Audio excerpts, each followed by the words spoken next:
नमस्कार दोस्तों, मैं आपका मित्र हरीश तिवारी। आज आपको बताने जा रहे हैं महाभारत के कुछ अनछुए पहलू। महाभारत के युद्ध के संबंध में तो आप सभी लोग परिचित ही होंगे कि कैसे धर्म और अधर्म के युद्ध में धर्म को विजय श्री मिली थी और दुर्योधन के 100 भाई मारे गए थे। युद्ध समाप्त होने पर धृतराष्ट्र के 100 पुत्रों का वध हो गया था। इस घटना से धृतराष्ट्र को बड़ा आघात लगा था और यही प्रश्न जानने के लिए जब वो महर्षि वेद व्यास के पास पहुंचे और उनसे बड़े ही दुखी मन से पूछा कि हे महर्षि, आखिर ये कौन सा पाप मुझसे हुआ कि मेरे सामने ही मेरे 100 पुत्रों का वध हो गया। तब महर्षि वेद व्यास ने धृतराष्ट्र से कहा कि तुम्हें याद नहीं है, पर मैं आपको बताता हूँ। 100 जन्मों से पूर्व तुम भारतवर्ष के एक बड़े ही प्रतापी और धार्मिक राजा थे। तब रामेश्वर को जाते हुए मानसरोवर के हंसों ने तुम्हारे बाग में बसेरा किया था। हंस अपनी गर्भवती हंसनी को तुम्हारे हवाले छोड़ गया था और हंस रामेश्वरम चला गया।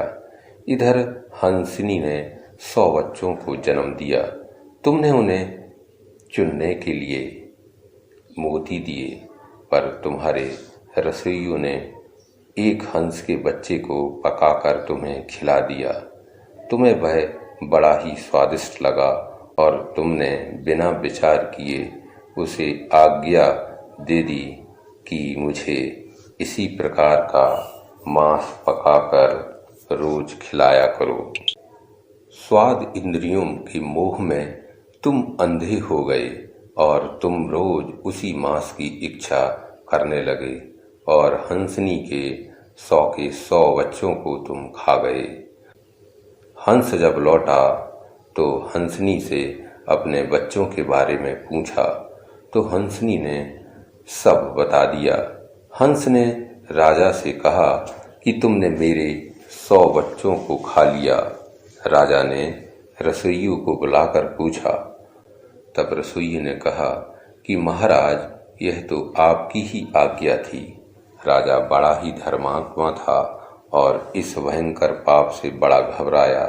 तब हंसनी ने राजा से कहा कि तू अंधा हो जाएगा और तेरे 100 पुत्र तेरे ही सामने मरेंगे और 100 जन्मों तक तू राजा और वह रानी एक साथ नहीं हुए।